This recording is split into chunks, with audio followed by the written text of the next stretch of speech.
Welcome back, guys. I am Ashlynn. It's me again. Bad day. So yeah, we were talking about some heavy shit. Sorry, y'all. No, dude, it's all good. But I know you had said something in, it was either the last episode or the episode before, about how in Mexico, whenever you retire, they give you like a paycheck or something for the rest of your life, you said? Yeah, so retirement is basically mandated by the government. It's not something that you have to pay in specifically, to my knowledge, from what I have been told. It is something that just happens. You don't gotta purchase a 401k plan. You don't have to be a part of a company that's gonna offer you retirement. It just is. Yeah. It just exists. Oh, I think this is a fake door. Ooh, yes! We were talking about this shit earlier. Oh, man. Oh, rubber doors, you so funny. But, yeah, when you were saying that, like, that just got me thinking about, like, how, God damn it, how in this country, like, old people aren't, like, they're, compared to other countries, old people, oh, God damn it. They're not taken care of at all. Yeah, they're not taken care of in this country like they are in other countries, like in Japan. Yeah. Like, they're, oh my God, you fucking fire. God damn it. Okay. Like, in Japan, like, they're, oh, it's all right. My God. Hug the wall.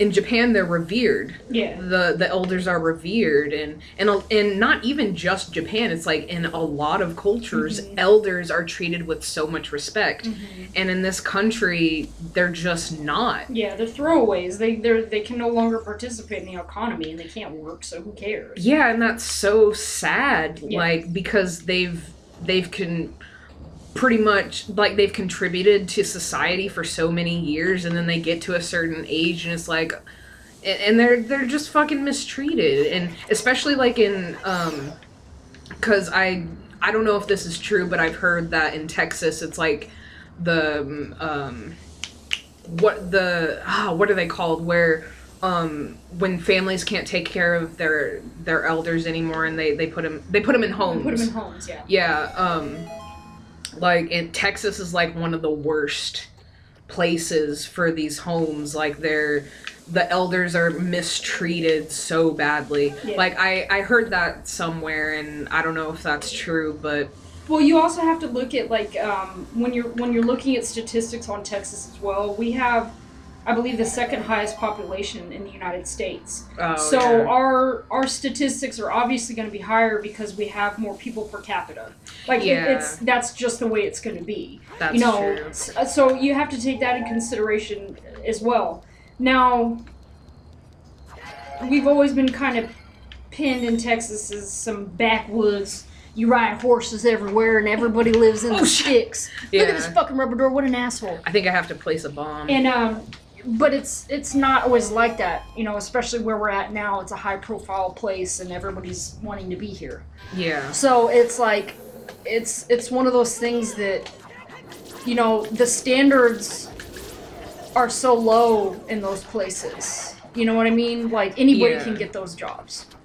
Yeah. Anybody can get those jobs. I mean, there's documented cases of serial killers that start off working in hospitals and nursing homes because they can basically overdose these people and give these people shots and everything else. Yeah. And they'll always get away with it because all they have to do is, if their license gets revoked in one state, they just go to the next one.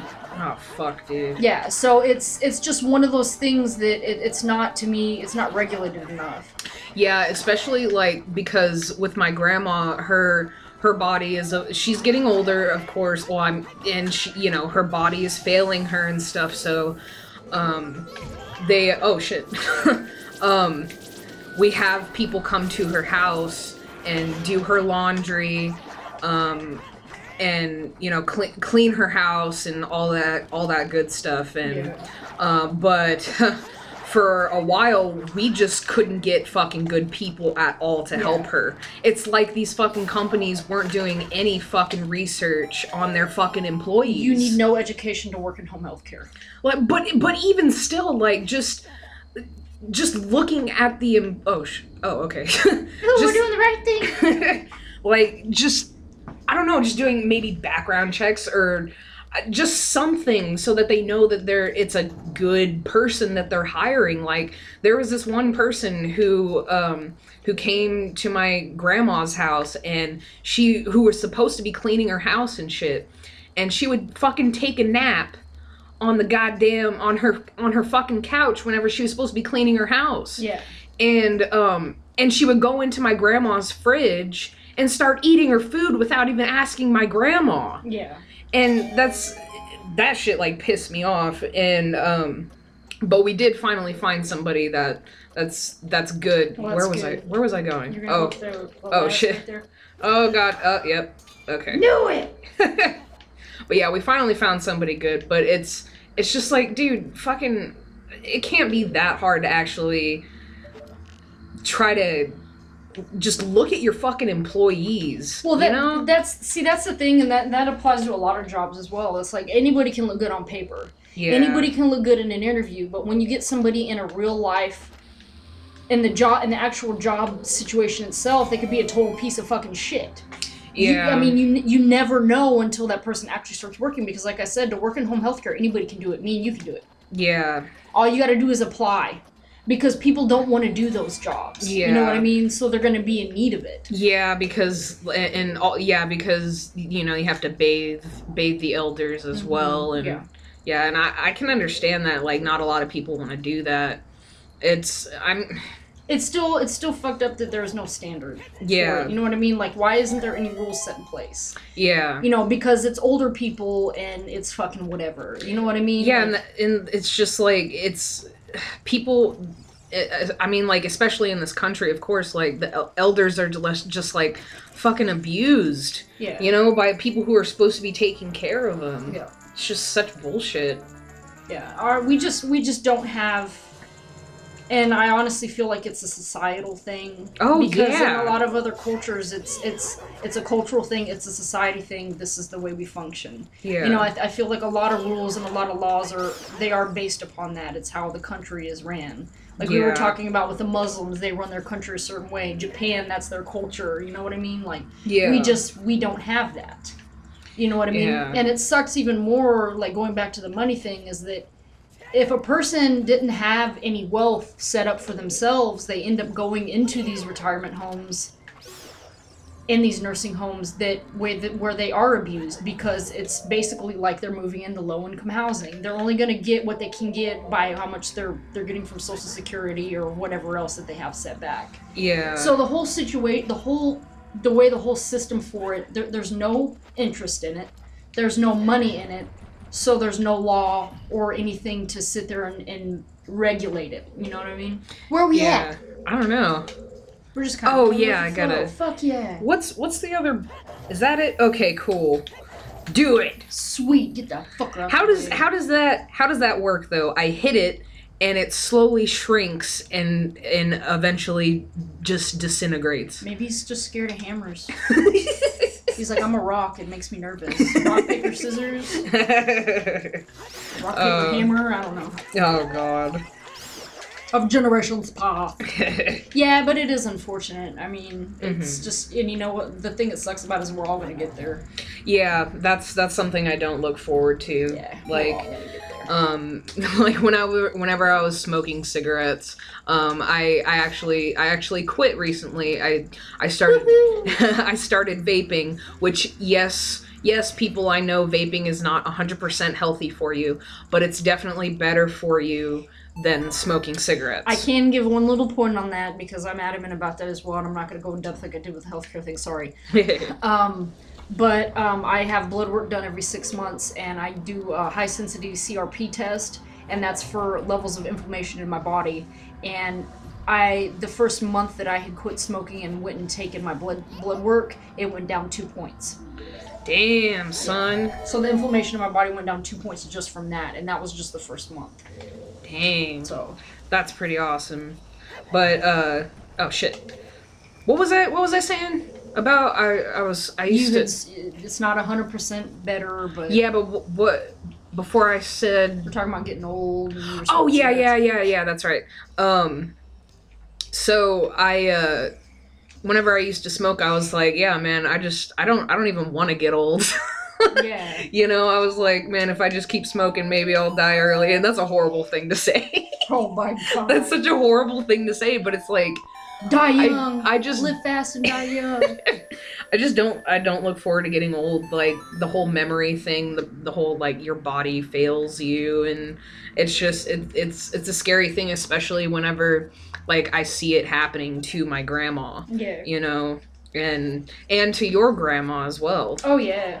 Well, I mean, the main thing that concerns me with my grandmother's because my grandmother has Alzheimer's. Yes. And she's been going through it for over 30 years, and we didn't even know until she got so bad that she couldn't even change herself and bathe and everything else. Yeah. So, you know, that's the main thing, which I'm not too concerned about it, because usually you have early symptoms in life, and I have none of those. The only memory lapses I've had is because of, you know, personal health stuff, and it comes along with the territory, but, yeah, you know, that's the only thing I'm concerned with that. I mean, yeah, it does suck, but, like I even tell my grandma, you know, she'll think about, I wish I could go back to those days, and I tell her, I was like, you know what, I said, the way you need to look at it is that look at all the places you've been, all the people you've met, all the things that you got to experience. Yeah. And you've been through so many generations of insanity in this country. Yeah. She was born into the Great Depression, for God's sakes. Yeah, I think my grandma was... This is a long fucking fall. My ankles! And he didn't even get hurt. Fuck yeah. The hammer of Thor. Oh, okay, I need a boss key. Boss. Yeah, I think my grandma I forgot, she was either born, in the Depression or right after the Depression, I don't remember. Yeah. Is she in her 70s or her 80s? She's in her 80s. She's in her 80s, so she was probably born right in the middle of the Depression. Yeah. Because my grandma was born in 31. Yeah. I think, my grandma was born in 28, 29. So she's a couple years older than my grandmother. Yeah. That's insane. Yeah, dude. Grandma's still kicking, son. Yeah, dude, her anxiety's really bad, but, you know, like, because my grandma's mother was never an affectionate person towards her. Yeah, which is a lot of people in that time period. Well, my grandma's mother was from Finland. Ah, okay. And you got that Finnish in your blood. Yeah. And I don't know if it's like maybe a cultural thing, but my grandma was always like, she was never loving towards me. Like, she treated my sister, my great aunt, she treated my sister better than me, and my mom, she would always put me down and all that, and I'm like, God damn, dude. Yeah. That fucking sucks. And, so she's put herself down, like, her entire life. Yeah. And she just, it's a hard habit to break. Yeah. You know, so she's constantly... I mean, you're basically born into low self-esteem, and you never really can recuperate from it because it's always in your face all the time. Yeah, so she's constantly beating herself down and, like, saying that stuff like that in front of me, and every time she says that stuff in front of me, I'm like, stop. You need to stop saying that stuff. Yeah. Because you're hurting yourself. Yeah. By saying that. Here we go again with this shit. Yeah. Oh, I think, wait, maybe I can hit him with the hammer. Hit him with a hammer. But let's get the bombs out just in case. Oh, god damn it. You stole your soul, look at that. Oh, shit. No. Oh, yeah, it does work. Cool. Fuck yeah. So I just have to hit the ground and... Oh, shit. Oh, whoa, whoa, whoa, whoa. I have two... frames of death? I have two fairies, so... Okay, cool. I always like to have fairies. Yeah. I always prefer to have that over, like, a potion. Yeah. Or milk. No, yeah. Because as soon as you die, like, it just... brings you back to life. Yeah, so it's so simple. There we go. Die, whatever the fuck you are, you tiny thing. You little bastard, look at you. I don't even know what the hell that is. Mm-hmm. He's an abomination of himself. Yeah. Yeah, see, even with my stuff my grandma's going through, like... Oh, my grandma. My grandma's 4'10". Mean as can be. Oh, with yeah. no memory. Yeah. And my dad's told me stories of when he was young. Because they're military brats. My grandpa was in the Marines for over 20 years. And they moved from city to city, state to state. And there was one time this trucker had cut her off while they were driving. Oh, God. She followed this fucker all the way to a truck stop. All 4'10" of herself. Followed him, and my dad's like, oh, Lord, here we go. I'm going to have to beat some grown man's ass. I'm only 13 years old. And she gets out of that car when he stops and tells him, young man, you get out of that car right now. And my dad said all he remembers is seeing her looking up at this 6-foot-something big old trucker just shaking her finger at him, and he's just got his hands behind his back. Yes, ma'am. Yes, ma'am. Yes, ma'am. Doesn't fuck around. Dude. Doesn't fuck around. Holy shit, that's awesome. She's insane, dude. She's fucking insane. Oh my God, that's fucking amazing. Yeah, she's a little ball of fire, man. Fuck yeah, even with no memory, she's like, all these fucking people need to get the hell out of here. Yeah. There's gonna be some changes around here. I need to move back to Corpus. Yeah. It's just like, some of these people in this house, they don't belong here, and they're just like, nudge me, and I'm like, I don't know who you're talking about. You don't even know who I am right now. You little turd. Oh man, yeah, and she has like COPD. She's had like bronchitis or whatever so many times. She's also had pleurisy, which is an old school lung like a lung infection. Back in her day, that was like close. Pneumonia too is close to a death sentence. She lived through the tuberculosis epidemic. Damn, yeah, son. So she's been like, she's seen and went through a lot of fucking things, man. I got stories, son. I got stories. And we'll maybe tell some of those stories. Yes, Grammy stories. Oh, Grammy. In the next episode. Thank you guys for watching, and hope you had a lovely day. You have lovely faces, and we'll see you in the next one. Bye. Bye.